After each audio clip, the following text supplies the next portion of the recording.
નમસ્કાર વિદ્યાર્થી મિત્રો, હું અંકિત બ્રહ્મભટ્ટ વિશ્વાસ એજ્યુકેશનમાં આપનું હાર્દિક સ્વાગત કરું છું. આજે આપણે એક નવો વિષય અર્થશાસ્ત્ર ઇકોનોમિક્સ ધોરણ 11 જીસીઆરટી માં જે આપણે સિરીઝ ચાલુ રહી છે એ સિરીઝમાં આપણે એક નવો વિષય સ્ટાર્ટ કરીએ અર્થશાસ્ત્ર.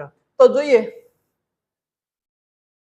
પહેલી અનુક્રમણિકા જોઈ લઈએ કે કેટલા ચેપ્ટર આવવાના છે, શું છે, કઈ રીતે. તો જોઈએ કે અર્થશાસ્ત્ર નવો વિષય સ્ટાર્ટ થાય છે તો પહેલા વિષયની માહિતી લેવાની છે. તો વિષય પ્રવેશ, મૂળભૂત ખ્યાલો અને સંકલ્પનાઓ, માંગ, પુરવઠો, આવક અને ખર્ચના ખ્યાલો આપેલા છે, બજાર, ભારતીય અર્થતંત્ર, આર્થિક સુધારાઓ, રાષ્ટ્રીય આવક, અંદાજપત્ર અને લાસ્ટમાં 11મું ચેપ્ટર આર્થિક વિચારો. આ સાથે 11મું ધોરણ પૂરું થશે એટલે અત્યારે સ્ટાર્ટ થયું છે. તો એ પ્રમાણે 12મા ધોરણમાં પ્રવેશ કરીશું. 11મા ધોરણ પછી પહેલું અર્થશાસ્ત્ર એક નવો વિષય સ્ટાર્ટ કરવાનું કારણ કે વિદ્યાર્થીઓને પરીક્ષાઓ નજીક આવી રહી છે અને અમુક એમ કે ક્લાસના કલાકો થોડા વધારવામાં આવ્યા છે એટલે થોડું જોઈ લેવું. અને હવે આપણે પાઠ શરૂ કરીએ.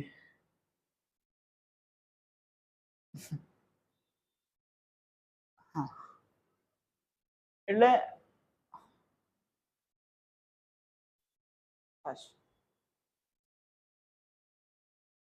ઇકોનોમિક્સ થી આપણે સ્ટાર્ટ કરીએ 11મા ધોરણમાં. કારણ કે બીજા વિષય ઇતિહાસ સ્ટાર્ટ ના કરવાનું કારણ, એક મિનિટ,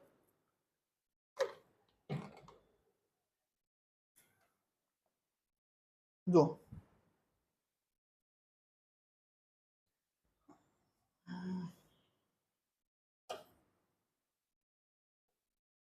ઇતિહાસ અને ભૂગોળ હજુ આપણે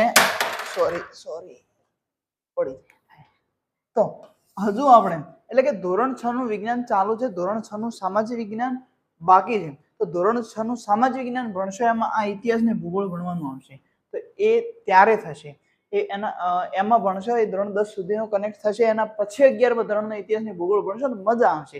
બાકી અધૂરું જ્ઞાન, અધૂરો ઘડો. તો અર્થશાસ્ત્ર વિષય પ્રવેશ, ઇકોનોમિક્સ એન્ડ ઇન્ટ્રોડક્શન. તો શું શું ભણવાના છે? તો પ્રસ્તાવના આવશે, અર્થશાસ્ત્રનો અર્થ આવશે, અર્થશાસ્ત્રનું ભારતીય ચિંતન આવશે, પશ્ચિમમાં અર્થશાસ્ત્રનો ઉદ્ભવ અને વિકાસ કેવી રીતે થયો. તો આ બધા જેમ કે એડમ સ્મિથ, માર્શલ, રોબિન સેમ્યુઅલ્સન, આ બધા જે અર્થશાસ્ત્રીઓ છે એમને કઈ કઈ વ્યાખ્યા કઈ આપેલું છે એ જોઈ લઈશું. પછી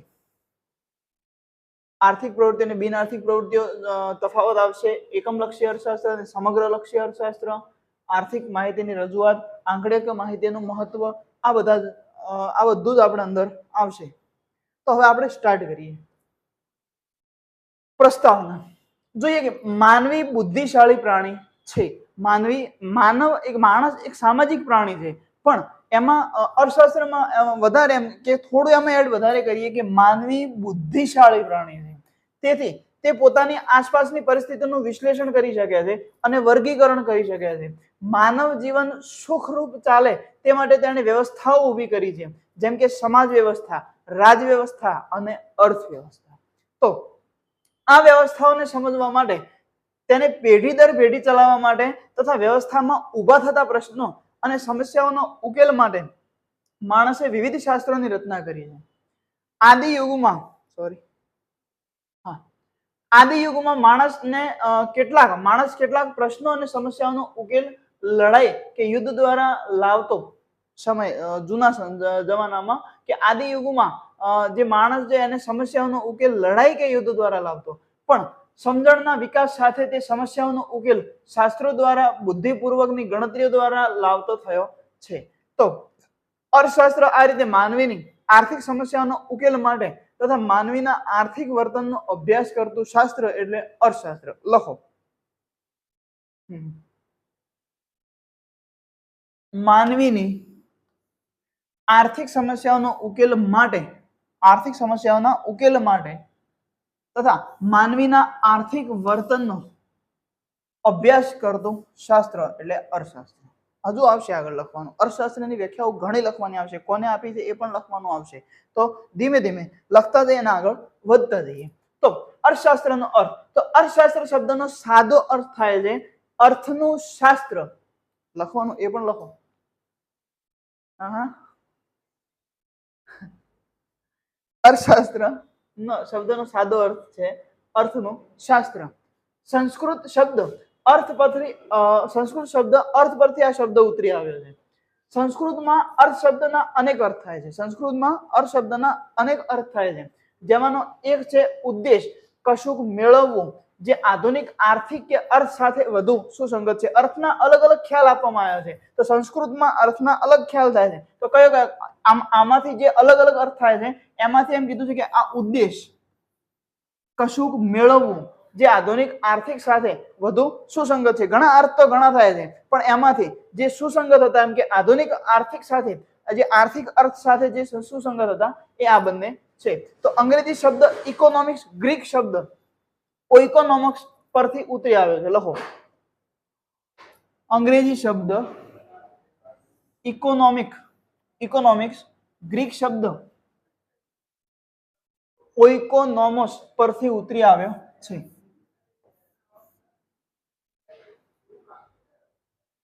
આગળ, અંગ્રેજી શબ્દ ઇકોનોમિક્સ ગ્રીક શબ્દ ઓઇકોનોમોસ પરથી ઉતરી આવ્યો છે. આગળ હવે જોઈએ કે પ્રાચીન ગ્રીસમાં ઘર વખરી સરસામાન કે જે વ્યક્તિગત માલિકીનો હોય છે તેને ઓઇકોસ કહેતા હતા. એક ફરીથી લખજો, એના નીચે લખો કે ગમે ત્યાં આમ કરી તીર કરીને. પ્રાચીન ગ્રીસમાં ઘર વખરી સરસામાન કે જે વ્યક્તિગત માલિકીનું હોય તેને ઓઇકોસ કહેતા હતા. અને આ ઘરના સરસામાનનું વ્યવસ્થાપન કરવાની રીતને નોમોસ કહેતા હતા, એટલે ઓઇકોનોમોસ. તો આ આખી લાઈન લખવાની છે. 3 ટુકડામાં થશે, 1, 2 અને 3. વચ્ચે આને ન લખતા ચાલશે. અહીંયા પોઈન્ટ આવી જશે. નવી લાઈન ચાલુ થાય તો આને લખવાની જરૂર નથી, એટલા માટે.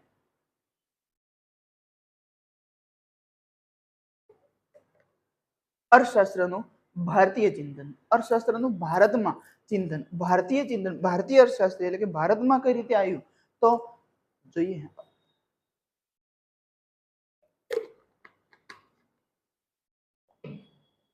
લખાઈ ગયું છે અર્થશાસ્ત્રનું ભારતીય ચિંતન. ભારતમાં સભ્યતા અને સંસ્કૃતિનો ઇતિહાસ આશરે 5000 વર્ષથી પણ વધુ વર્ષ જૂનો છે. માટે એ તો ઇતિહાસ ભણશો ત્યારે ખબર પડી જ જશે. પણ જોઈએ કે ભારતમાં સભ્યતા અને સંસ્કૃતિનો ઇતિહાસ આશરે 5000 વર્ષથી પણ વધુ જૂનો છે. માટે જ ભારતીય તત્વચિંતનમાં માનવ જીવનમાં વિવિધ પાસાનો અભ્યાસ અને માર્ગદર્શન જોવા મળે છે. ધર્મ, અર્થ, કામ અને મોક્ષ આ 4 પુરુષાર્થ છે. ધર્મ, અર્થ, કામ અને મોક્ષ આ 4 પુરુષાર્થ છે જે માણસે કરવાના હોય છે. માનવ જીવનના આ 4 મુખ્ય ઉદ્દેશ છે, જેમાંથી અર્થ માટે કરવામાં આવતી પ્રવૃત્તિ સાથે અર્થશાસ્ત્રને લેવા દેવા છે. તો હવે આગળ જોઈએ અર્થશાસ્ત્રને કોના દ્વારા અર્થ સાથે લેવા દેવા છે. તો કશુંક મેળવવાની અપેક્ષા સાથે થતી પ્રવૃત્તિ એ અર્થપૂર્ણ પ્રવૃત્તિ છે. કશુંક મેળવવા સાથેની, જેમ કે કોઈ પણ માણસ હોય લારી લઈને જ ઉભો હોય, કેળાની લારી હોય ગમે તે, તો એને એ કેળા આપે છે તો એને સામેથી પૈસા લેવાની ગણતરી છે એના માટે ઉભો છે. સવારથી સાંજ સુધી જે મહેનત કરે છે એ એના માટે ઉભો છે. તો એ કશુંક મેળવવાની અપેક્ષા, એ કંઈક ઝંખના એમ કે કશુંક મેળવવાની અપેક્ષા સાથે થતી પ્રવૃત્તિ એ અર્થપૂર્ણ પ્રવૃત્તિ છે. જીવન નિર્વાહ અને ભૌતિક સુખની પ્રાપ્તિ માટે અર્થોપાર્જન કરવું એટલે કે આવક મેળવવી. જીવન એટલે ભૌતિક સુખો, સુખ સંપત્તિ જે સુખ સાહેબી એમ કે જે સુખ મેળવવા માટે, સુખની પ્રાપ્તિ કરવા માટે, સુખનું અર્થોપાર્જન એટલે કે આવક મેળવવી તે માણસનું શું છે? કર્તવ્ય છે. આશરે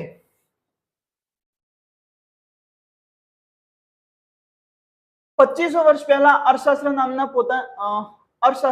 નામના પોતાના પુસ્તકમાં કૌટિલ્ય કે જેમનું બીજું નામ ચાણક્ય છે, ચંદ્રગુપ્ત મૌર્યના ગુરુજી, એટલે કે તેમને માનવીની આર્થિક પ્રવૃત્તિ માટેનું ચિંતન રજૂ કર્યું હતું. લખો, આ લાઈન લખો. 2500 વર્ષ પહેલા અર્થશાસ્ત્ર નામના પોતાના પુસ્તકમાં કૌટિલ્ય કે જેમનું બીજું નામ ચાણક્ય છે એમને માનવીની આર્થિક પ્રવૃત્તિ માટેનું ચિંતન રજૂ કર્યું હતું. તો હવે આગળ જોઈએ કે આ સંદર્ભમાં કૌટિલ્યના મતે મનુષ્યની વૃત્તિ અર્થ છે. લખો, આ પણ લખો, આખી લાઈન લખવા જેવી છે, લખવી જ પડશે. મનુષ્યના વસવાટવાળી ભૂમિ અર્થ છે તેવી પૃથ્વીના લાભ પાલનના ઉપાયો દર્શાવતું શાસ્ત્ર એટલે અર્થશાસ્ત્ર. આખી લાઈન લખો. ફરીથી સમજાવું છું કે 2500 વર્ષ પહેલા અર્થશાસ્ત્ર નામના પોતાના પુસ્તકમાં જે કૌટિલ્ય જે કહેવાય છે એમનું મૂળ નામ એટલે કે ચંદ્રગુપ્ત ચાણક્ય, જે ચંદ્રગુપ્તના ગુરુ ચાણક્ય જે છે તેમને માનવીની આર્થિક પ્રવૃત્તિ માટેનું ચિંતન રજૂ કર્યું હતું. આ સંદર્ભમાં કૌટિલ્યના મતે હવે સ્ટાર્ટ થાય છે અર્થશાસ્ત્રની વ્યાખ્યા જે કૌટિલ્યએ આપેલી છે કે મનુષ્યની વૃત્તિ અર્થ છે મનુષ્યના વસવાટવાળી ભૂમિ અર્થ છે તેવી પૃથ્વીના લાભ પાલનના ઉપાયો દર્શાવતું શાસ્ત્ર એટલે અર્થશાસ્ત્ર. લખો, લખાઈ ગયું છે. આગળ જોઈએ. ભારતીય ચિંતનમાં માનવ કલ્યાણનો સમગ્રતા વિચાર થયો હતો. આર્થિક પ્રવૃત્તિ પણ માત્ર અર્થ કેન્દ્રિત ન રહેતા નૈતિક આધારો સાથે સમગ્ર માનવ કલ્યાણને ધ્યાનમાં રાખીને થાય છે. માટે જ ચાણક્યના અર્થશાસ્ત્રમાં નીતિશાસ્ત્રની પણ અસર છે. ફરીથી બંધુ છું કે ભારતીય ચિંતનમાં માનવ કલ્યાણનો સમગ્રતયા વિચાર થતો હતો. આર્થિક પ્રવૃત્તિ પણ માત્ર અર્થ કેન્દ્રિત ન રહેતા નૈતિક આધારો સાથે સમગ્ર માનવ કલ્યાણને, આખા માનવ કલ્યાણને ધ્યાનમાં રાખીને થાય છે. માટે જ ચાણક્યના અર્થશાસ્ત્રમાં નીતિશાસ્ત્રની પણ અસર જોવા મળે છે, એની પણ અસર છે. વળી ચાણક્યના મોટા ભાગના આર્થિક વિચારોમાં જાહેર અને સામૂહિક વર્તનવાળી આર્થિક પ્રવૃત્તિ જ કેન્દ્ર સ્થાને છે. જે જાહેરમાં થાય છે કે જાહેર અને સામૂહિક વર્તનવાળી જે પ્રવૃત્તિઓ, જે આર્થિક પ્રવૃત્તિઓ છે એને કેન્દ્ર સ્થાને રાખવામાં આવી છે. ખાસ તો રાજાશાહી રાજવ્યવસ્થા અને કૃષિ પ્રધાન અર્થવ્યવસ્થાને ધ્યાનમાં રાખીને આર્થિક બાબતોનું માર્ગદર્શન કૌટિલ્યએ રજૂ કર્યું હતું. હવે જોઈએ કે પશ્ચિમમાં અર્થશાસ્ત્રનો ઉદ્ભવ અને વિકાસ ભારતમાં થઈ ગયો. ભારતમાં અર્થશાસ્ત્રનો ઉદ્ભવ અને વિકાસ 2500 વર્ષ પહેલા કૌટિલ્ય નામના એક વિદ્વાન, જેમનું મૂળ નામ ચાણક્ય તરીકે ઓળખાતા, એમને કર્યું. ને એમની વ્યાખ્યા જેમ કે ધરતી, ભૂમિ એ અર્થ છે, જે વસવાટ કરે છે એ અર્થ છે.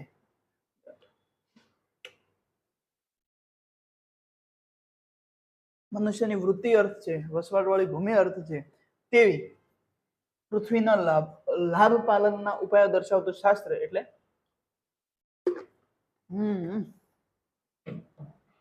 આવડી ગયું અર્થશાસ્ત્ર. હવે જોઈએ પશ્ચિમમાં અર્થશાસ્ત્રનો ઉદ્ભવ અને વિકાસ. તત્વચિંતક એરિસ્ટોટલે ઓઇકોનોમિકા નામનું પુસ્તક લખેલું. એરિસ્ટોટલે ઓઇકોનોમિકા નામનું પુસ્તક લખેલું અને આર્થિક ચિંતન રજૂ કર્યું હતું. પણ ઔદ્યોગિક ક્રાંતિ બાદ જેમ ઉદ્યોગ ક્ષેત્રે સૂક્ષ્મ શ્રમ વિભાજન થયું અને વિશિષ્ટીકરણ થયું, કોઈ એક કામ વિશિષ્ટીકરણ એટલે છે કે કોઈ એક કામ એક જ વ્યક્તિ દ્વારા થાય અને તેમાં જ તે કુશળતા મેળવે, તેમ જ્ઞાનના ક્ષેત્રમાં અભ્યાસ અને સંશોધનમાં પણ વિશિષ્ટીકરણ થયું. ભૌતિક વિજ્ઞાનોની જેમ સમાજ વિજ્ઞાનનો અને માનવ વર્તનનો અભ્યાસ કરતા શાસ્ત્રોમાં પણ વિશિષ્ટીકરણ થયું તથા અભ્યાસની પદ્ધતિ માત્ર તર્ક કે કલ્પના આધારિત ન રહેતા પ્રયોગ અને ચકાસણી આધારિત વૈજ્ઞાનિક પદ્ધતિથી અભ્યાસ શરૂ થયો. એટલે અત્યાર સુધી માનવીના આર્થિક વર્તનનો રાજ્યશાસ્ત્ર અને નીતિશાસ્ત્ર કે તત્વચિંતનના ભાગરૂપે અભ્યાસ થયો હતો. તેનો સ્વતંત્ર વિષય તરીકે પણ અભ્યાસ શરૂ થયો.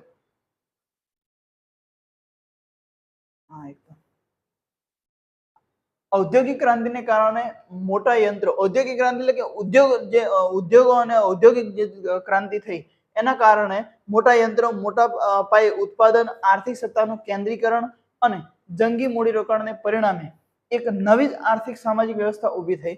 આ સંદર્ભે કોઈ પણ દેશની આર્થિક સંપત્તિમાં વધારો થવાના કારણો શું હોઈ શકે? આ પ્રશ્ન પર ઊંડા ચિંતન બાદ 1976માં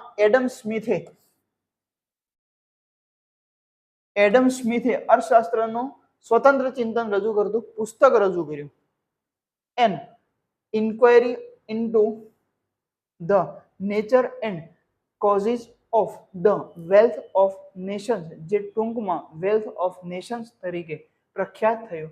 આ પુસ્તકને લીધે જ અર્થશાસ્ત્રનો સ્વતંત્ર અને વૈજ્ઞાનિક ઢબે અભ્યાસ કરવાનું બહુમાન એડમ સ્મિથને મળ્યું એડમ સ્મિથે આપેલી અર્થશાસ્ત્રની વ્યાખ્યા ખાસ ધ્યાનમાં રાખવાની છે, કારણ કે આમને અર્થશાસ્ત્રના પિતા કહેવાય છે. અર્થશાસ્ત્ર એ સંપત્તિનું શાસ્ત્ર છે.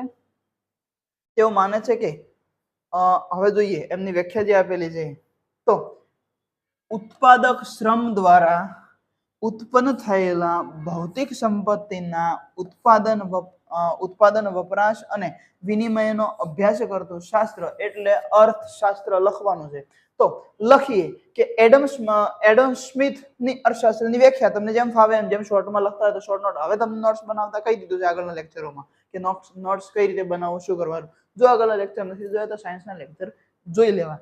એમાં 8મા ધોરણના પહેલા પાઠમાં એમ જ કીધેલ છે. ઉત્પાદક શ્રમ દ્વારા ઉત્પન્ન થયેલા, ઉત્પાદક એટલે કે હું જે કામ કરું છું, કાર્ય કરું છું, મારું શ્રમ છે, એના દ્વારા જે ઉત્પન્ન થાય છે એ ભૌતિક સંપત્તિ, જે પૈસા મળે છે, મને જે પણ ભૌતિક સંપત્તિ મળે છે, એના ઉત્પાદન વપરાશ અને વિનિમયનો અભ્યાસ જે કરે છે એ અર્થશાસ્ત્ર લખાઈ ગયું છે. આગળ જોઈએ કે એડમ સ્મિથે અર્થશાસ્ત્રને સામાજિક વિજ્ઞાનનો દરજ્જો આપ્યો, કારણ કે તે એક બાજુ માનવીના આર્થિક વર્તનનો અભ્યાસ કરે છે, તો બીજી બાજુ તેની અભ્યાસની પદ્ધતિ વૈજ્ઞાનિક છે. એક બાજુ સમાજનું કામ કરે છે, કે સમાજનું દેખરેખ કરવાનું કાર્ય કરે છે, અને એની જે પદ્ધતિઓ જે છે એ પદ્ધતિઓ સામાજિક પદ્ધતિ એટલે કે જે વૈજ્ઞાનિક પદ્ધતિ છે, તો એટલે એને સામાજિક વિજ્ઞાનમાં રાખવામાં આવ્યું છે. માનવીની ચિંતા કરે સંવિજ્ઞાનિક છે. એડમ સ્મિથે માનવીના આર્થિક વર્તનનો સ્વતંત્ર રીતે અભ્યાસ કરવાનું શરૂ કર્યું અને નીતિશાસ્ત્રને આર્થિક અભ્યાસથી દૂર રાખ્યો. એડમ સ્મિથે પોતાની બુક વેલ્થ ઓફ નેશન્સમાં આમ તો માનવ કલ્યાણની વાત કરી જ છે. હવે જોઈએ માર્શલે આપેલી અર્થશાસ્ત્રની વ્યાખ્યા લખવી જ પડશે. પહેલા જોઈ લઈએ. 1890માં આલ્ફ્રેડ માર્શલે પોતાના પુસ્તક પ્રિન્સિપલ્સ ઓફ ઇકોનોમિક્સમાં અર્થશાસ્ત્રની વ્યાખ્યા આપતા કહ્યું કે અર્થશાસ્ત્ર માણસની રોજિંદી જિંદગીના આર્થિક વ્યવહારોનો અભ્યાસ કરે છે. જે અર્થશાસ્ત્ર છે એ માનવીના આર્થિક, જેમ કે માનવીની રોજિંદી જિંદગીને જે આર્થિક વ્યવહારો થાય છે, જે લેવડ દેવડ થાય છે, એનો અભ્યાસ કરે છે, જેમાં તે ભૌતિક ચીજ વસ્તુના વપરાશની સુખાકારી મેળવે છે. એવા આર્થિક વ્યવહારો જેમાં ભૌતિક સુખોની જે મળે. હવે આપણે લખીએ કે માર્શલની અર્થશાસ્ત્રની વ્યાખ્યા. અર્થશાસ્ત્ર માણસની રોજિંદી અભ્યાસથી લઈ અને અહીંયા સુધી. અર્થશાસ્ત્ર માણસની રોજિંદી જિંદગીના આર્થિક વ્યવહારોનો અભ્યાસ કરે છે, જેમાં તે ભૌતિક ચીજ વસ્તુઓના વપરાશથી સુખાકારી મેળવે છે. લખાઈ ગયું છે? હા, લખો.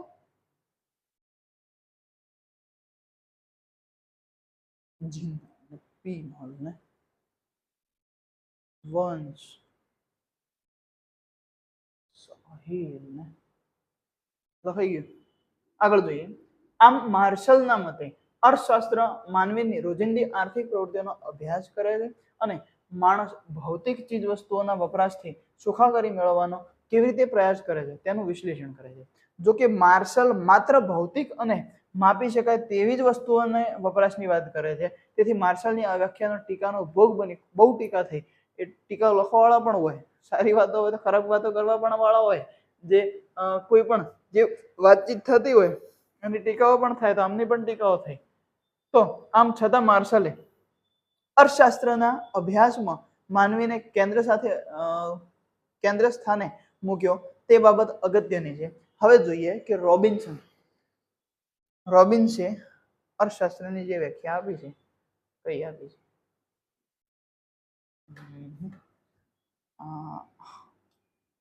મચ્છર બેસે છે એમાં હાલું થાય. આગળ વધી ગયા.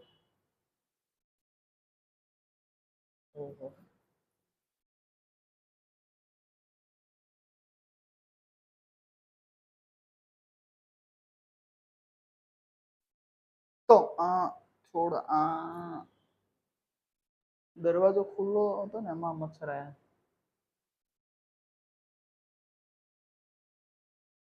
અને આના ઉપર ટચ થાય એટલે એના તો હવે શું કરવાનું. જોઈએ આગળ વધીએ હવે ધીમે ધીમે. હવે બીજી ચર્ચા ન કરીએ. રોબિન્સે આપેલી અર્થશાસ્ત્રની વ્યાખ્યા. તો રોબિન છે કે કોઈ પણ શાસ્ત્રના અંતે તો માનવ જીવનના કોઈ મૂળભૂત પ્રશ્ન કે સમસ્યાઓનો ઉકેલ શોધવાનો પ્રયત્ન કરતું હોય છે. માનવ જીવનમાં આર્થિક બાજુએ અગત્યનો પ્રશ્ન એ છે કે વૈકલ્પિક ઉપયોગવાળા મર્યાદિત સાધનોનો અમર્યાદિત જરૂરિયાતો સાથે મેળ કેવી રીતે બેસાડવો. તો 1931માં લાયોનલ રોબિન્સે પોતાનું પુસ્તક નેચર એન્ડ સિગ્નિફિકન્સ ઓફ ઇકોનોમિક્સમાં અર્થશાસ્ત્રની વ્યાખ્યા આપી કે economics is the science which studies human behavior as a relationship between ends and scarce means which have alternative uses. કે અર્થશાસ્ત્ર એ માણસને પોતાની જરૂરિયાતો અને વૈકલ્પિક ઉપયોગ ધરાવતા સાધનો વચ્ચે કેવી રીતે મેળ બેસાડે છે તેની વર્તણૂકનો અભ્યાસ કરતું વિજ્ઞાન છે. એ અર્થશાસ્ત્રની વ્યાખ્યા આપી. ફરીથી એકવાર વાંચું છું કે અર્થશાસ્ત્ર એ માણસ પોતાની જરૂરિયાતો અને વૈકલ્પિક ઉપયોગો ધરાવતા સાધનો વચ્ચે કેવી રીતે મેળ બેસાડે છે એનું વર્તણૂકનો અભ્યાસ કરતું વિજ્ઞાન એટલે અર્થશાસ્ત્ર લખવાનું છે. રોબિન્સે આપેલી અર્થશાસ્ત્રની વ્યાખ્યા અને અહીંથી ઇંગ્લિશ વાળા ઇંગ્લિશમાં લખે, ગુજરાતી વાળા ગુજરાતીમાં લખે. અહીંયાથી ગુજરાતી સ્ટાર્ટ થાય. ગુજરાતી સ્ટાર્ટ થાય.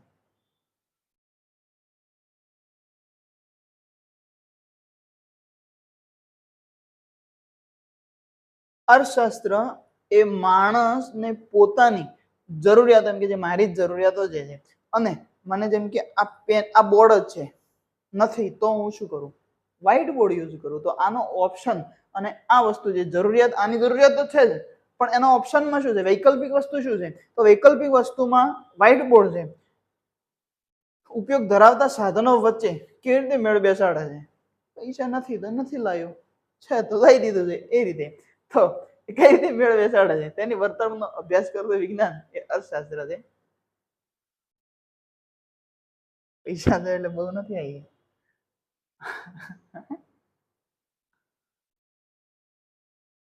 આગળ, માનવીની જરૂરિયાતો અમર્યાદિત છે, વળી તે વારંવાર ઉદ્ભવે છે. આનાથી વિરુદ્ધ આ જરૂરિયાતો સંતોષવાના સાધનો મર્યાદિત છે અને વૈકલ્પિક ઉપયોગ ધરાવે છે. હવે આ સમસ્યાના સંદર્ભે અર્થશાસ્ત્રનું કામ એ અછતવાળા સાધનોનો કેવી રીતે ઉપયોગ થાય છે કે જેનાથી માણસ વધુ જરૂરિયાતો સંતોષાય તેનું માર્ગદર્શન કરવાનું છે. તો રોબિન્સે અર્થશાસ્ત્રને વાસ્તવલક્ષી વિજ્ઞાન તરીકે રજૂ કર્યું છે. તે માનવીના આર્થિક વર્તનનો અભ્યાસ કરતું શાસ્ત્ર છે. રોબિન્સ માને છે કે અર્થશાસ્ત્ર શું છે તેનો અભ્યાસ કરે છે, શું હોવું જોઈએ, તેની નૈતિક બાબતોનો અભ્યાસ કરતું નથી. આ અર્થમાં તે વાસ્તવલક્ષી શાસ્ત્ર છે, આદર્શવાદી શાસ્ત્ર નથી. એટલે એ પણ કેન્સલ કરી. આગળ, સેમ્યુએલ્સનની વ્યાખ્યા. બધા દરેક અર્થશાસ્ત્રી પોતાના મત મુજબ એમની વ્યાખ્યાઓ આપતા હોય તો આપણે એ જોઈએ છીએ. જોઈએ સેમ્યુએલ્સનનું શું થાય છે ભાઈ. તો economics is the study of how society use scarce resources to produce valuable commodities and distribute them among different people. એટલે સમાજ કેવી રીતે પોતાના અછતવાળા સાધનો દ્વારા અગત્યની જરૂરિયાતોનું ઉત્પાદન કરે છે અને જુદા જુદા લોકો વચ્ચે વહેંચે છે તેનો અર્થશાસ્ત્ર અભ્યાસ કરે છે. એટલે સેમ્યુએલ્સન સમાજની પસંદગીઓ અને વહેંચણીના મુદ્દાને અર્થશાસ્ત્રના અભ્યાસના ક્ષેત્રમાં મહત્વનું સ્થાન આપે છે. પહેલા વ્યાખ્યા અહીંયા સુધી લખી લેવી, આખો દિવસ મારે કહેવાની જરૂર ન હોય. કરે છે ત્યાં સુધી કમ્પ્લીટ લખી લેવાય. આગળ જોઈએ હવે. એટલે સેમ્યુએલ્સન સમાજની પસંદગી અને વહેંચણીના મુદ્દાને અર્થશાસ્ત્રના અભ્યાસ ક્ષેત્રમાં મહત્વનું સ્થાન આપે છે. આમ અર્થશાસ્ત્રની વિવિધ વ્યાખ્યાઓ પરથી આપણે આ પ્રમાણેના મુદ્દા મહત્વના બને છે. આ બધા જે વ્યાખ્યા આપી એના ઉપરથી જોઈએ કે જે મહત્વના મુદ્દા બને છે કે અર્થશાસ્ત્ર એ માનવીના આર્થિક વર્તનનો અભ્યાસ કરતું શાસ્ત્ર છે, તે વાસ્તવદર્શી છે, તેની અભ્યાસની પદ્ધતિ વૈજ્ઞાનિક છે, માટે તે સામાજિક વિજ્ઞાન છે. કમ્પ્લીટ. તો અર્થશાસ્ત્ર એ સામાજિક વિજ્ઞાન કેમ છે, તો એનો પ્રશ્નનો જવાબ આપતો આ આપે છે. લખી લો. મેન્સમાં કામ આવશે ઇકોનોમિક્સ. હા, પ્રિલિમમાં પણ આવે. આર્થિક પ્રવૃત્તિ અને બિન આર્થિક પ્રવૃત્તિ. તો હવે આર્થિક પ્રવૃત્તિ અને બિન આર્થિક પ્રવૃત્તિ કઈ? એકાઉન્ટન્સી તો ભણવાનું નથી આપણે, કોમર્સ વાળાને ખબર હશે કે એકાઉન્ટમાં પણ આર્થિક ને બિન આર્થિક આવતું હતું. તો આમાં તો આપણે ભણવાનું એટલે વાંચવાનું છે એવું. હા હા,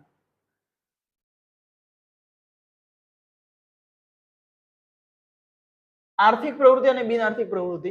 માણસ સતત પ્રવૃત્તિશીલ છે. તે દિવસ દરમિયાન માં અનેક પ્રવૃત્તિ કરે છે. મંદિરે દર્શન કરવા જાય છે, મિત્રોને મળે છે, દુકાને બેસે છે, રાજકીય ચર્ચાઓ કરે, ટીવી કે ફિલ્મ જુએ. અર્થશાસ્ત્ર માણસની બધી જ પ્રવૃત્તિનો અભ્યાસ કરતું નથી, પરંતુ તે માનવીની આર્થિક પ્રવૃત્તિનો જ અભ્યાસ કરે છે. લખો, અર્થશાસ્ત્ર એક માત્ર આર્થિક પ્રવૃત્તિનો જ અભ્યાસ કરે છે. અર્થશાસ્ત્ર એ માનવીની આર્થિક પ્રવૃત્તિનો જ અભ્યાસ કરે છે. માટે અર્થશાસ્ત્રની અભ્યાસની શરૂઆતમાં આર્થિક પ્રવૃત્તિનો અર્થ સમજવો જરૂરી છે. એનો અર્થ સમજવો જરૂરી છે. તો હવે આર્થિક પ્રવૃત્તિનો અર્થ જોઈએ કે માણસ પોતાની જરૂરિયાતો સંતોષવાના હેતુસર વસ્તુઓ અને સેવાઓના વિનિમય માટે આવક મેળવવાની કે ખર્ચ કરવાની જે પ્રવૃત્તિ કરે છે તે આર્થિક પ્રવૃત્તિ છે. જેનાથી મને નફો કે નુકસાન થવાનું હોય, કઈ હું તમને જેમ કે આ પેન તમને આપું કે ભાઈ પેન આ 10 રૂપિયાની પેન છે, 5 રૂપિયાની પેન છે, હું તમને આપું અને તમે પેન લો તો એ મને 5 રૂપિયા મળે છે, તો વ્યવહાર થયો, કંઈક આર્થિક પ્રવૃત્તિ આમાંથી થઈ. તો માણસ પોતાની જરૂરિયાતો સંતોષવા, મારે બી 5 રૂપિયાની જરૂર પડી હતી, મેં પેન આપી દીધી, તો 5 રૂપિયા મેં આર્થિક મારી સંતોષ જે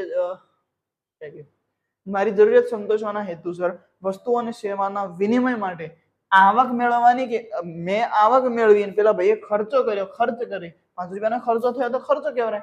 તો પ્રવૃત્તિ કરે છે તે પ્રવૃત્તિ આર્થિક પ્રવૃત્તિ છે. આર્થિક પ્રવૃત્તિનો 3 બાબતો મહત્વની છે. કઈ કઈ બાબતો? પેલા લખો.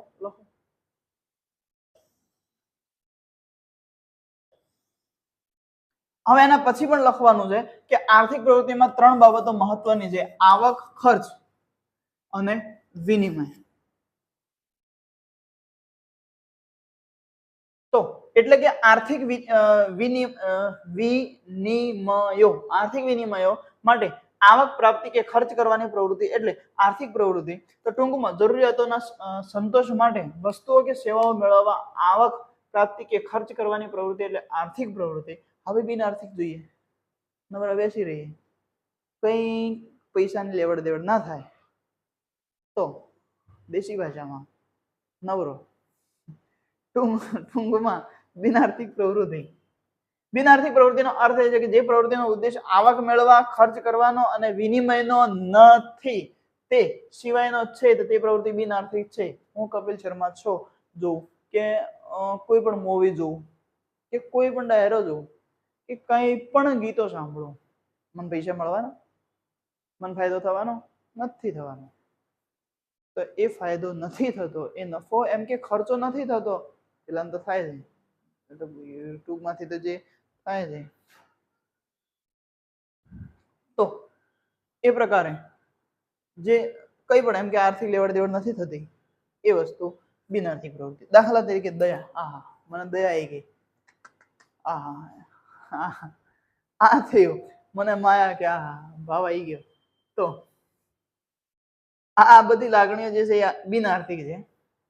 જે પ્રવૃત્તિમાં માત્ર આવક કે મને દયા આવી કે લે ને દયા પેન રાખ ને, લઈ લે, પાર નથી, મારા પૈસા જોતા નથી, દયા આવી ગઈ, માયા આવી ગઈ, લે ભાઈ ખુશ થઈને પેન આપું છું કે તને આપું છું, તો આ પેન તું લે છે.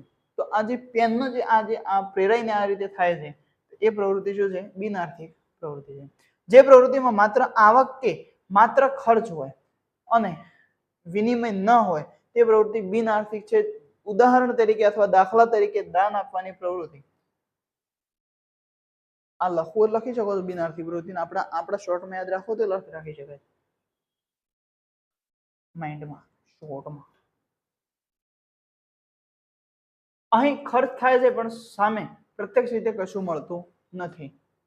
આ વ્યાખ્યા પરથી એમ તારવી શકાય છે કે વ્યક્તિ કશુંક મેળવવાની આશા સાથે લાભ અને ગેરલાભની તુલના સાથે જે પ્રવૃત્તિઓ કરે છે તે આર્થિક પ્રવૃત્તિ છે, જેમાં વિનિમય થવો જરૂરી છે. આર્થિક પ્રવૃત્તિની સ્પષ્ટ સમજ માટે નીચેના ઉદાહરણો જુઓ. આની સ્પષ્ટ સમજ આપણે જોઈએ કે હોટલમાં જઈને આપણે જમીએ, ખર્ચો કર્યો, તાપે ખાવાય ખાધું ને,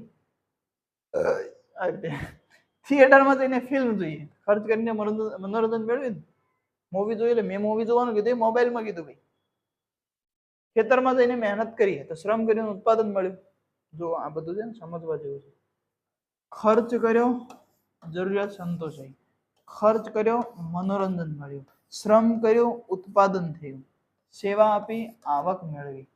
શાળામાં જઈને બાળકોને ભણાવીને પગાર જે મેળવવો, શાળામાં કે આ ક્લાસીસમાં ભણાવીને જે પગાર મેળવવો અથવા જે આવક મેળવવી. આમ માણસની અનેક જરૂરિયાતો છે.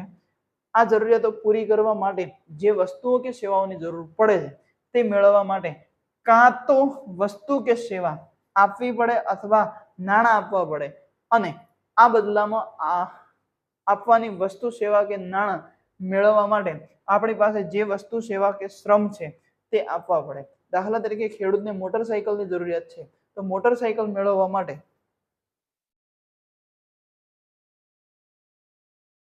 નાણાંની જરૂર પડે.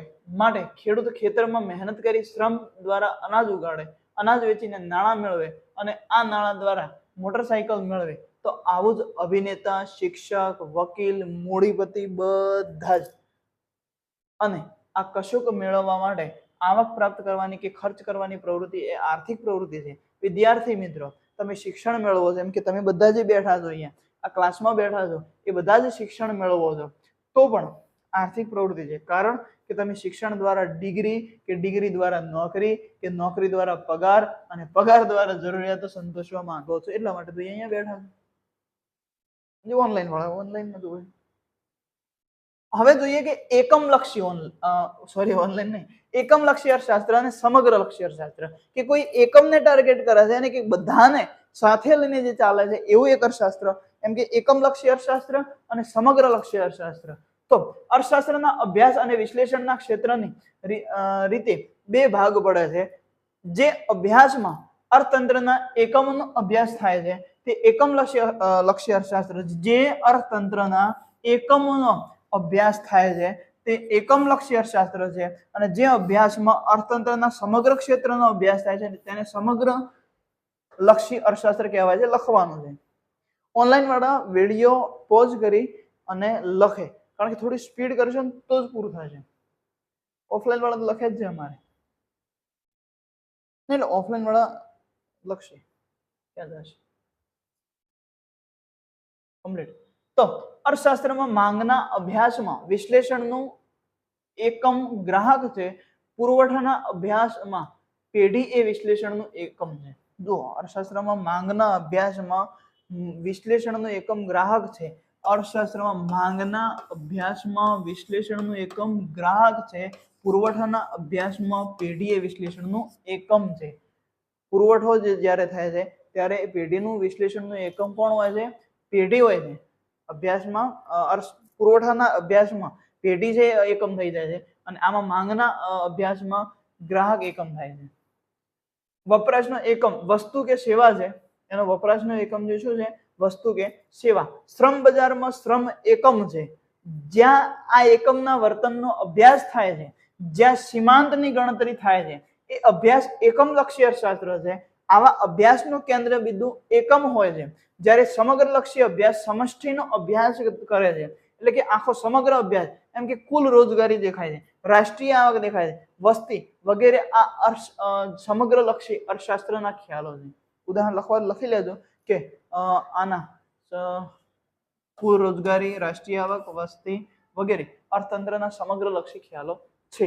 હવે જોઈએ આગળ કે વસ્તુની કિંમત અને તેની નિર્ધારણનો અભ્યાસ, પેઢીની સમતુલાનો અભ્યાસ, શ્રમિકની સીમાંત ઉત્પાદકતાને આધારે વેતન નિર્ધારણ, આ બાબતો એકમલક્ષી અભ્યાસ ધરાવે છે.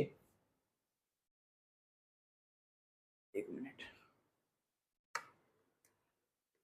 મિનિટ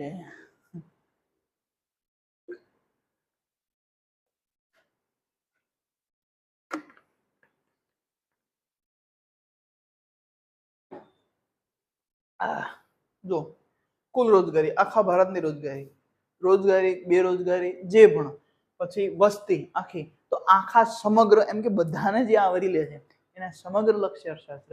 અને કોઈ એક સીમિત, કોઈ એકમ, જેમ કે જુઓ અહીંયા લખેલું જ છે, ઉદાહરણ અહીંયા આપેલા છે.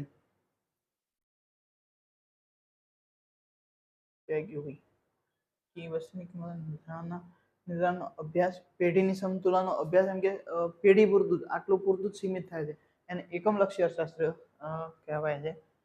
એક સેકન્ડ. રાષ્ટ્રીય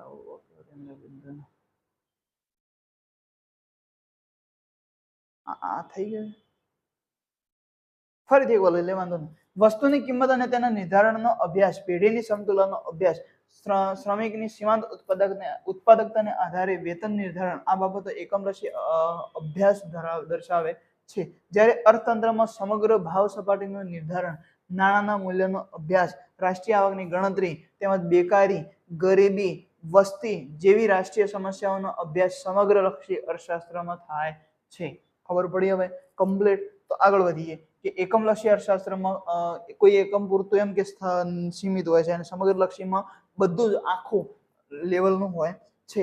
તો એકમલક્ષી અર્થશાસ્ત્ર ગ્રાહક, પેઢી, શ્રમિક જેવા આર્થિક એકમોનો નિર્ણય કરવામાં મદદરૂપ થાય છે. ધ્યાન રાખજો, આ લખજો, લખવું એટલે લખવાનું જ. તો આ એકમલક્ષી અર્થશાસ્ત્ર ગ્રાહક, પેઢી, શ્રમિક જેવા આર્થિક એકમોનો નિર્ણય કરવામાં મદદરૂપ થાય છે. તેમની આર્થિક વર્તનને સમજવામાં ફાળો આપે છે. જ્યારે સમગ્ર લક્ષ્ય અર્થશાસ્ત્ર આપણે લખવાનું, સમગ્ર લક્ષ્ય અર્થશાસ્ત્ર સરકારને આર્થિક નીતિ ઘડવામાં, આર્થિક સંસ્થાઓને નિર્ણય લેવામાં મદદ કરે છે. આ બંને લક્ષ્યો એટલે તમને ઓટોમેટિક ખ્યાલ આવી જશે કે સમગ્ર લક્ષ્ય અને એકમ લક્ષ્ય અર્થશાસ્ત્રનું શું છે.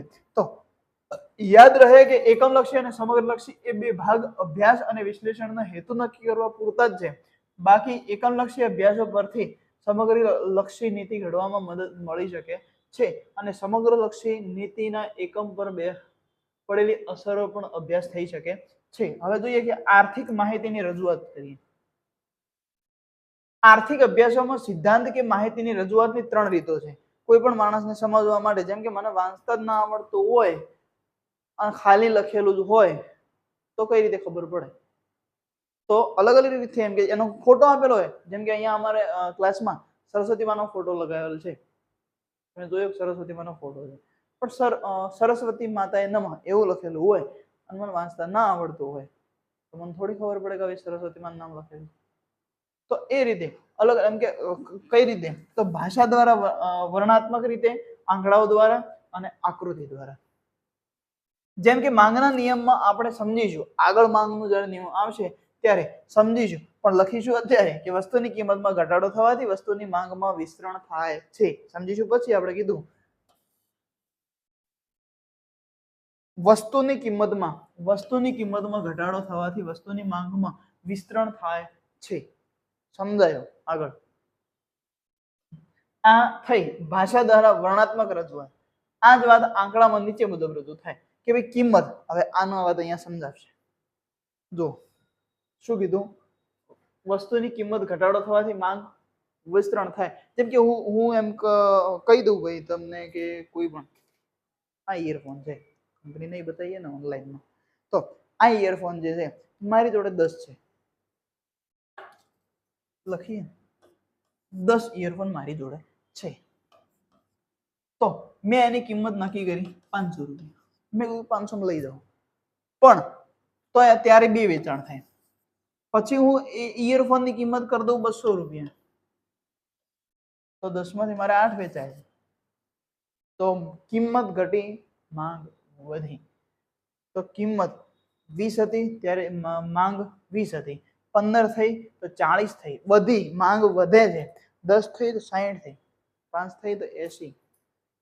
આવું વસ્તુ છે, વિસ્તરણ થાય છે. આ આંકડાકીય રજૂઆત થઈ. આગળ જોઈએ. હા, માંગ એકમમાં અહીંયા આપેલી છે અને અહીંયા આ ચિત્રાત્મક જે અહીંયા આપેલું છે, જો સમજાણ વિનાનું જીવવું અને જીવવું વર્ષ 1000, આકૃતિ દ્વારા. પ્રતિક આકૃતિના પણ પ્રકાર આપશે, આપણે જોઈશું. તો આ આલેખ આકૃતિ છે. તો અહીંયા કિંમત આપેલી છે કે 5, 10, ભાઈ થોડું ભણેલું હોવું જોઈએ. 5, 10, 15, 20, 25, 0, 20, 40, 60, 80. તો 80 ના રીતે બધું દેખાય છે. આ રેખા જોઈ લીધી છે.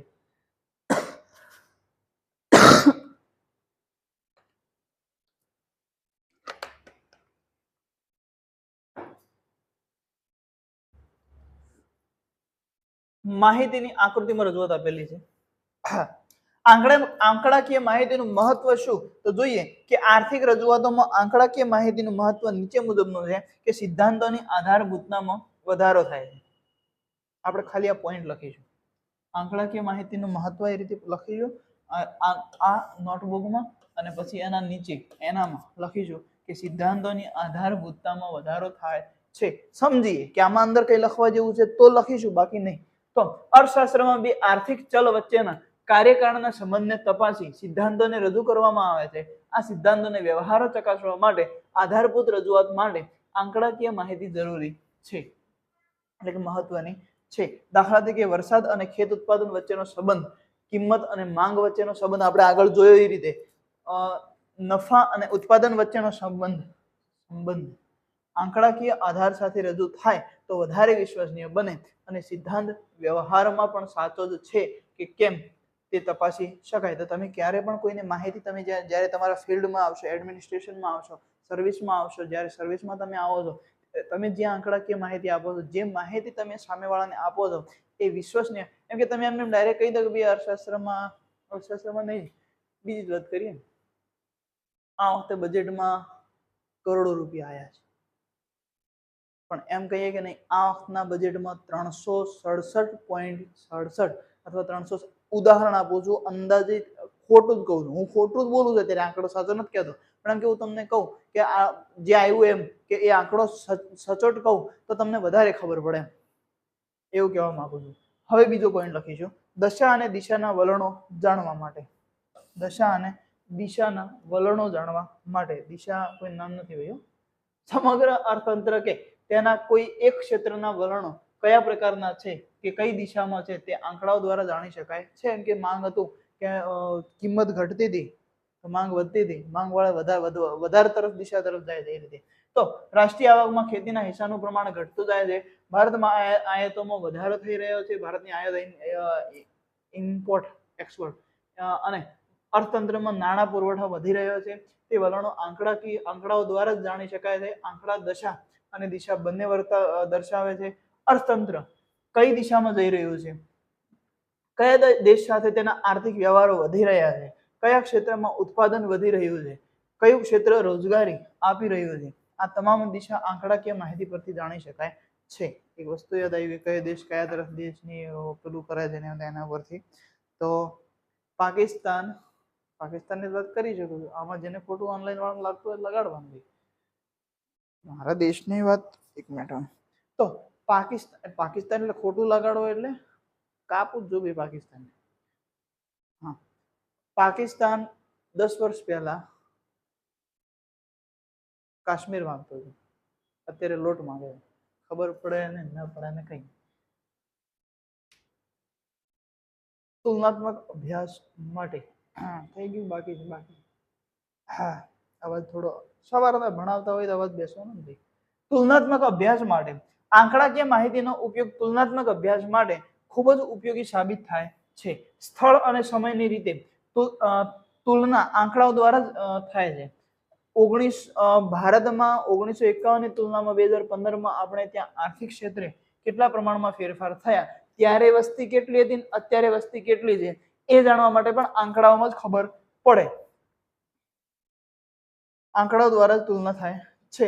આ તુલનાઓ માટે લખી દેજો, તુલનાત્મક અભ્યાસ માટે. તથા દુનિયામાં અમેરિકા, ચીન, બ્રિટનની તુલનામાં આપણે ક્યાં છીએ તે જાણવા આંકડાકીય રજૂઆત અગત્યની બને છે. આગળ સંક્ષિપ્તમાં રજૂઆત કરવા માટે આ મુદ્દો પોઈન્ટ પણ લખી લેજો. સંક્ષિપ્તમાં રજૂઆત માટે આર્થિક અભ્યાસોમાં લાંબા વર્ણનો કરતા આર્થિક બાબતોની સંક્ષિપ્ત અને પ્રતિકાત્મક રજૂઆત માટે આંકડાકીય માહિતી અને આલેખો ખૂબ જ મહત્વના છે. સામાન્ય માણસ પણ સમજી શકે તે રીતે રજૂ થતી આંકડાકીય માહિતી તુલનાત્મક વલણો અને સિદ્ધાંતોની સચોટ છતાં ટૂંકમાં રજૂઆત કરે છે અને આલેખો પ્રથમદર્શીય સમજૂતી આપે છે. હવે આગળ જોઈએ કે આંકડાકીય માહિતીને આકૃતિ આલેખમાં રજૂ કરતી વખતે ધ્યાનમાં રાખવા જેવી બાબતો. હવે આ આકૃતિમાં કે આલેખમાં રજૂ કરવા માટે કઈ રીતે, એમ કે આલેખમાં રજૂ કરવી ને ક્યાંથી, તો અર્થશાસ્ત્રીય રજૂઆતોમાં સંશોધનના તારણોમાં સિદ્ધાંતોના ફલિતાર્થની વિશ્વસનીયતાનો આધાર આંકડાકીય રજૂઆત છે. આંકડામાં પ્રાપ્તિ વિગતોને આલેખ કે આકૃતિમાં પ્રતિકાત્મક રીતે આકર્ષણ સ્વરૂપમાં રજૂ કરી શકાય છે. આલેખ કે આકૃતિ માહિતીને સરળ રીતે સમજાવે છે, પણ તે રજૂ કરતી વખતે કેટલીક બાબતોને ધ્યાનમાં રાખવી જરૂરી છે, જે પૃષ્ઠ 6 પર દર્શાવ્યા મુજબ છે. તો આ પણ મુદ્દાઓ લખીશું કે અર્થશાસ્ત્રના આલેખને કે આકૃતિ દોરતી વખતે ધ્યાનમાં રાખવા જેવી બાબતો. આ આંકડાકીય માહિતીને આકૃતિ કે આલેખમાં રજૂ કરતી વખતે ધ્યાનમાં રાખવા જેવી બાબતો. આ બધું કામ આવે જ છે ભાઈ, ક્યાંક ને ક્યાંક પ્રશાસનમાં કે ક્યાંક ને ક્યાંક કામ આવે છે. તો જોઈએ કે વિશ્વસનીય પ્રાપ્તિ સ્થાન લખીએ. આ મુદ્દો એક જ લખવાનો, અંદર વાળો નથી લખવો અત્યારે. વિશ્વસનીય પ્રાપ્તિ સ્થાન એમાં તો આપણે ઘણી કોલેજની જેમ લખીએ ને, પણ એના ઉપરનું જ લખવાનું ક્યાંય લખતા હોય. હવે જે લખતા હોય તો આર્થિક સિદ્ધાંતો કે તારણો જેના આધારે આપવામાં આવ્યા તે આંકડાકીય માહિતીના પ્રાપ્તિ સ્થાન વિશ્વસનીય અને સર્વમાન્ય હોય તે ઈચ્છનીય છે. જેમ કે ભારતની આર્થિક સ્થિતિ દર્શાવવા માટે રાષ્ટ્રીય સર્વે, વિશ્વ બેંકનો રિપોર્ટ, કેન્દ્ર સરકારની આંકડાકીય સંસ્થા વગેરેના આંકડા વધારે આધારભૂત ગણવામાં આવે છે. હું એમ કહું કે ગામમાં બેઠા હતા આ કાકાએ વાત કરતા હતા કે 300 કરોડનું બજેટ આ વખતે આવ્યું, કાકાનો વિશ્વાસ નહીં કરવાનો.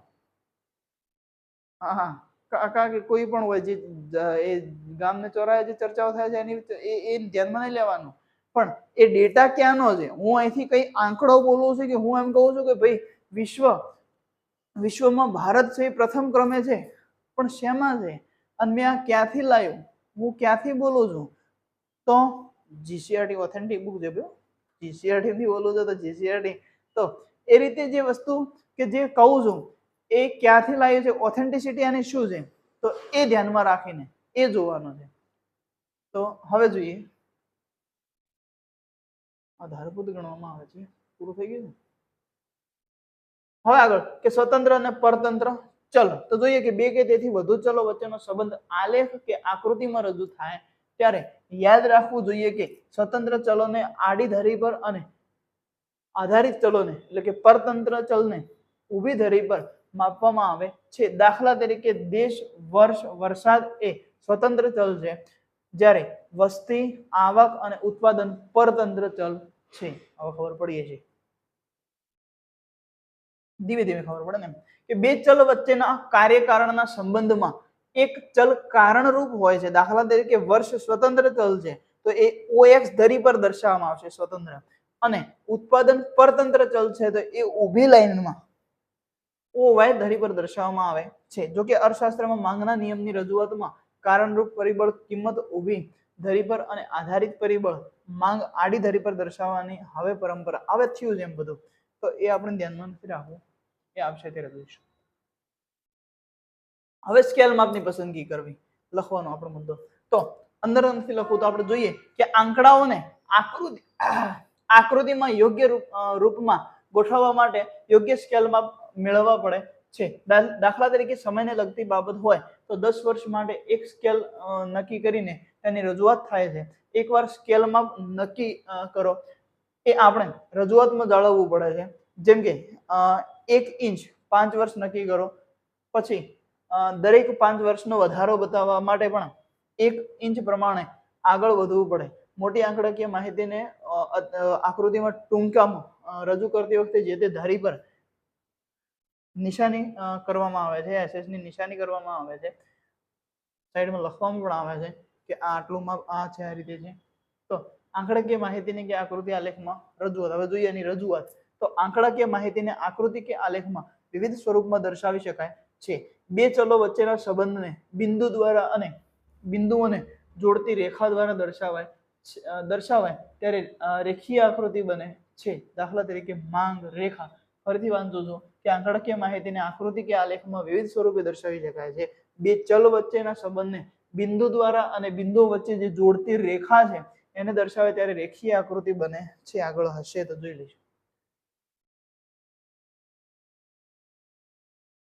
હાલમાં કોમ્પ્યુટર ટેકનોલોજીના ઉપયોગને કારણે આંકડાકીય માહિતીની આલેખમાં રજૂઆત આકર્ષક થઈ શકે છે અને આલેખમાં પણ વૈવિધ્ય, આપણે પણ જે યુપીએસસી કે જીપીએસસી તમે કરતા હોય ને એમાં જ્યારે લખતા હોય ને અંદર તો આલેખ કે કોઈ પણ ડાયાગ્રામનો જે ઉપયોગ થાય છે ને જીસીઆરટી થી શીખો, એનસીઆરટી થી જીસીઆરટી થી શીખો તો એનાથી આ રીતે થતો ઉપયોગ થાય છે. ક્યાં વધારે થાય છે ટેકનોલોજીના ઉપયોગને કારણે આંકડાકીય માહિતીની આલેખમાં રજૂઆત આકર્ષક રીતે થઈ શકે છે અને આલેખોમાં પણ વૈવિધ્ય લાવી શકાય છે. સરળતાપૂર્વક સમજૂતી માટે આપણે 3 પ્રકારની રજૂઆત અહીં આપે છે: સ્તંભ આકૃતિ, પાસપાસેની સ્તંભ આકૃતિ અને વૃતાંશ આકૃતિ. તો પહેલા આપણે જોઈએ સ્તંભ આકૃતિ. ખાલી તમારે લખવાનું છે કે આલેખના પ્રકાર અત્યારે પૂરતા છે, આ ચેપ્ટર પૂરતા. આકૃતિના પ્રકાર, સોરી, સ્તંભ આકૃતિ. આકૃતિમાં આધારિત ચલ ઊભી ધરી પર આપવામાં આવ્યો હોય, સ્વતંત્ર ચલ આડી ધરી પર આપવામાં આવેલ છે અને તેના પરિવર્તનમાં સમયનો ગાળો છે. દાખલા તરીકે ઘઉંનું દર વર્ષ ઉત્પાદન કેટલું થયું તેના આંકડા આપણી પાસે હોય તો સ્તંભ આકૃતિમાં દર્શાવી શકાય છે. અહીંયા આપેલ છે માહિતી સ્તંભ આકૃતિની રજૂઆત કરેલી છે. તો 1970-71 માં ઉત્પાદન 23.8 ટન થયું હતું. તો 20 થી થોડા ઉપર લઈ ગયા, 23.8 કલર ખોલી દીધા.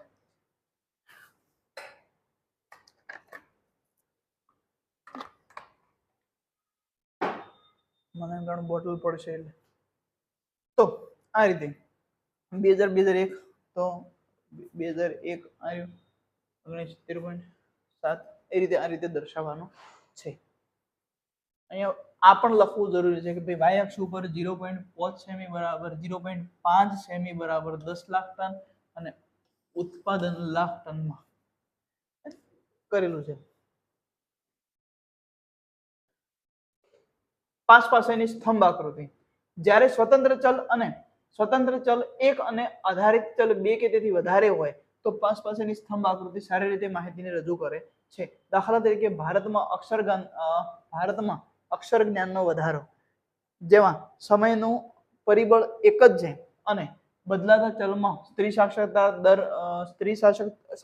દર, પુરુષ સાક્ષરતા દર, કુલ સાક્ષરતા દર એમ 3 વસ્તુ છે. જેમ કે જો વર્ષ એક જ છે પણ પુરુષ, સ્ત્રી અને કુલ, તો એનું હવે આપણે જે દર્શાવવામાં આવે છે તો આ પાસપાસેના સ્તંભ આકૃતિ કે ભાઈ આ જે દર્શાવેલું છે એમ કે આ આડી લાઈન એમ કે અથવા કોરું રાખ્યું છે આ, તો આ કોનું છે એ આપેલું હોય, ખોટું આપણે જવાની જરૂર નથી. જો આ પ્રકારે આપેલ છે પુરુષનું છે, કોરું ખાલી જ છે સ્ત્રીનું છે અને ક્રોસ કરેલ છે એ કુલ છે. તો એ પ્રકારે જોઈશું. આ સ્ત્રીનું છે ખાલી, એ રીતે મગજ નહીં. આ ભાઈ આવું ના બોલાય, આ ખાલી છે, આ બોક્સ ખાલી છે. તો આ પ્રકારે બધું આપેલું છે આલેખ. હવે વૃતાંશ આકૃતિ. તો સમગ્ર વર્તુળ એક સમષ્ટિ છે અને તેના ભાગ એક બાબત છે એમ દર્શાવે ત્યારે વૃતાંશ આકૃતિ બને છે. સમગ્ર વર્તુળ એક સમષ્ટિ છે. જેમ કે આ આખું આપણે પૃથ્વીની વાત કરી, પૃથ્વીમાં આટલા ટકા ઓક્સિજન છે, આટલા ટકા નાઇટ્રોજન છે અને આ પ્રકારે એમ કે એમાં ભાગ પાડવાના હોય આ રીતે, તો એને શું કરવા છે? વૃતાંશ આકૃતિ બને છે. વૃતાંશ એટલે વર્તુળનો અંશ. લખો ભાઈ, વૃતાંશ એટલે વર્તુળનો અંશ. દાખલા તરીકે દાખલા તરીકે નથી લખવાનું, આટલું. દાખલા તરીકે ભારતની રાષ્ટ્રીય આવકમાં 3 મહત્વના ક્ષેત્રનો ફાળો નીચે મુજબનો છે. તો ક્ષેત્ર અને કેટલા ટકા છે? ખેતી ક્ષેત્ર 13.9, ઉદ્યોગ ક્ષેત્રે 26.2 અને સેવા ક્ષેત્રે તો આટલો ફાળો છે. તો જો માહિતી આપેલી છે. પછી એમ ના કરાય કે ભાઈ આ મોટું આપેલ છે, હું મારી મરજી એમ છે કે ભાઈ અહીંયા 13 લખું. ના થાય એમ, અહીંયા 59 ના થાય. પડી ખબર? જે જેટલું મોટું હોય તો મોટામાં દર્શાવાય, નાનું છે નાનામાં દર્શાવાય. એ જેટલું પ્રમાણ છે, જેટલું આપેલું છે એ પ્રમાણે દર્શાવવામાં આવે છે.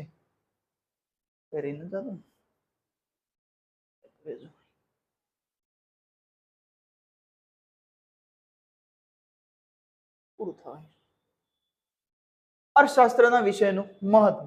તો આજનો યુગ એ આર્થિક યુગ છે. માનવીની પ્રત્યેક પ્રવૃત્તિ લાભ અને ગેરલાભની તુલના સાથે થાય છે. બહુ ઓછા લોકો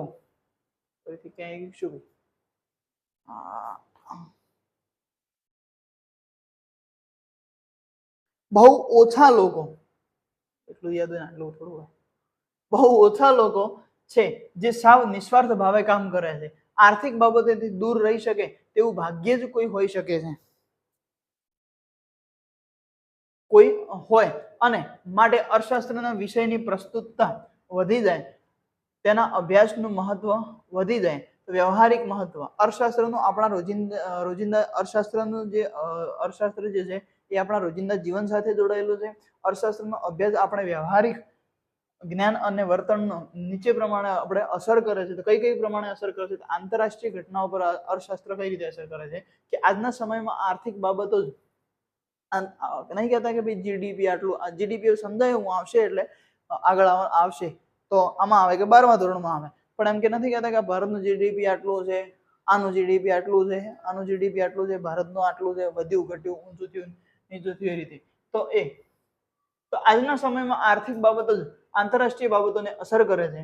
શા માટે અમેરિકા સુપર પાવર છે? ક્રૂડ તેલના ભાવ કેમ વધઘટ થાય છે?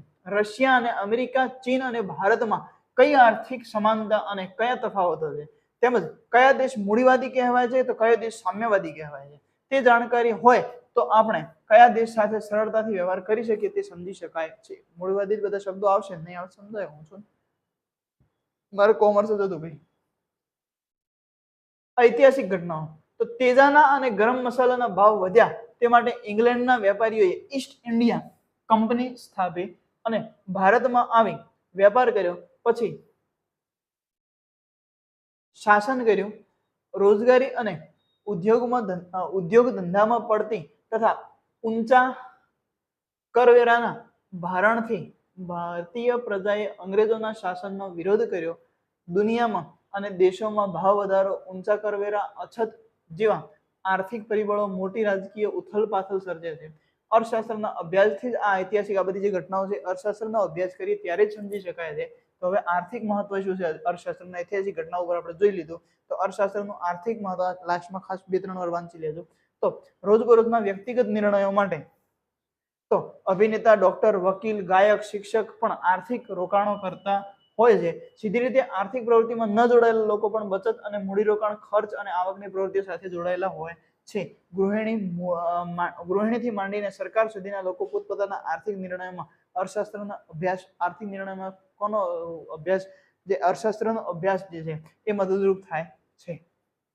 સરકારની નીતિઓને સમજવા માટે ભારત જેવા દેશમાં સરકારની નાણાં નીતિ તથા રાજકોષીય નીતિ કે સમગ્ર આર્થિક નીતિ આપણા રોજબરોજના જીવન પર ગંભીર અસરો સર્જી શકે છે. માટે અર્થશાસ્ત્રનો અભ્યાસ આ નીતિને સમજવામાં તથા તે મુજબ આપણા નિર્ણયો બદલવામાં મદદરૂપ થાય છે. દાખલા તરીકે રિઝર્વ બેંકના રેપો રેટના ફેરફાર મુજબ આપણે બચત અને રોકાણના નિર્ણયો કરવા જોઈએ. આવશે અત્યારે ઉદાહરણ આપ્યા છે શરૂઆતનો પાઠનો એમ કે જે વિષય શરૂઆતનો વિષય પ્રવેશ જે છે એ સમજણ આપ્યા છે. તો એમાં જે રેપો રેટને કઈ રીતે વધઘટ થાય તો શું થાય, શું અસર પડે, બધું આગળ આવવાનું છે. તો જોઈએ આગળ કે વ્યવસાયિક મહત્વ કઈ રીતે છે અર્થશાસ્ત્રમાં. તો આવક અને ખર્ચ, માંગ અને પુરવઠો આ બાબતો તમામ વ્યવસાયો સાથે જોડાયેલી છે. અર્થશાસ્ત્રનો અભ્યાસ દરેક વ્યવસાયની આર્થિક ગણતરીઓમાં મદદરૂપ થાય છે. વસ્તુ કે સેવાના કિંમત નિર્ધારણ, સાધનો તથા કાચા માલની ખરીદ વેચાણ, શ્રમિકો કે કર્મચારીઓને વેતન નક્કી કરવા જેવી તમામ બાબતોના નિર્ણયોમાં અર્થશાસ્ત્રનો અભ્યાસ મદદરૂપ થાય છે. દાખલા તરીકે તીવ્ર સ્પર્ધાવાળા બજારમાં કિંમત ઘટાડવાથી ગ્રાહકોને આકર્ષી શકાય છે. અર્થશાસ્ત્ર મૂળભૂત રીતે આર્થિક નિર્ણયો કરવામાં મદદરૂપ થતું શાસ્ત્ર છે અને તેનું વ્યવસાયિક મહત્વ છે. આર્થિક જગતમાં માણસના મુખ્ય 3 સ્વરૂપો છે. ગ્રાહક તરીકે માણસ હોય, ઉત્પાદક તરીકે હોય, શ્રમિક તરીકે હોય. આ 3 સ્વરૂપોમાં તેને ઓછામાં ઓછું ચૂકવીને વધુમાં વધુ લાભ મેળવવાનો પ્રયત્ન કરવાનો છે અને આર્થિક સિદ્ધાંતો તેને અહીં મદદ કરે છે. પાઠ થાય છે પૂરો. પણ તેની પહેલા તમારે લખવાનું છે જે